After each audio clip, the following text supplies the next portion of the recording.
I was in boarding school. I was about 16 years old, and Russell was filming a scene from Proof of Life in the boarding school with a chap called Merlin, who was one of the actors. And I was just an extra in the background. I'm on my way to the airport.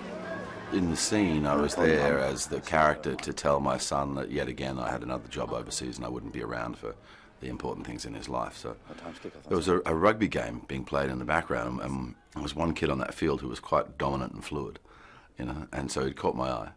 And in between shots, that kid came over and talked to me, you know, but all these questions were about acting. So I walked up, stuck my hand out and said, "Hi, my name's Henry. I was thinking of becoming an actor. You know, any tips? What's it like?" And he said, "Well, you know, the pay's great, but sometimes they don't treat you so good." And I'm paraphrasing. A day or so later, after we'd finished shooting at the school, I was putting together a package for Merlin because I figured the greatest thing you could get when you're in boarding school was unexpected mail. And after I finished putting a package together for him, I thought, I'll put one together for that other kid as well, like the one who came and talked to me. 2 days later, I received an Aussie rugby jersey, some Aussie sweets, some Vegemite, a band CD, and a picture of him in Gladiator saying, "Dear Henry, a journey of 1,000 miles begins with a single step, Russell." He'll be an outcast. They'll kill him. How? He'll be a god to them. 12 years later, I'm in a gym in Naperville, Illinois, and I'm working out, you know, with my son in this movie that I'm doing, and he's on the other side of the gym, and we probably worked out together or we're working with each other or around each other for you know, 8 to 12 weeks, something like that.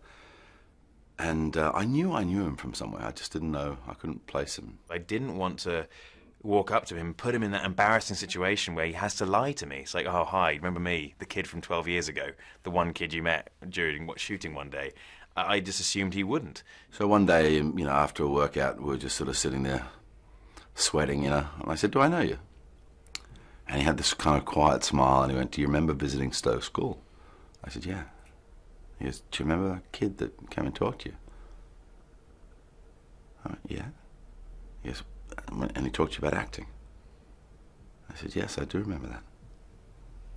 "What did I say?" And he said, "Well, you said they pay you pretty well, but they treat you like And I said, "Yes, Henry, I did say that. Good to see you."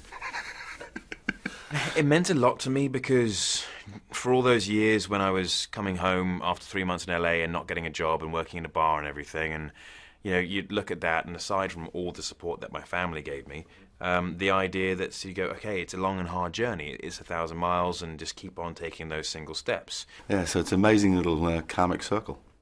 That's what this symbol means. Moog.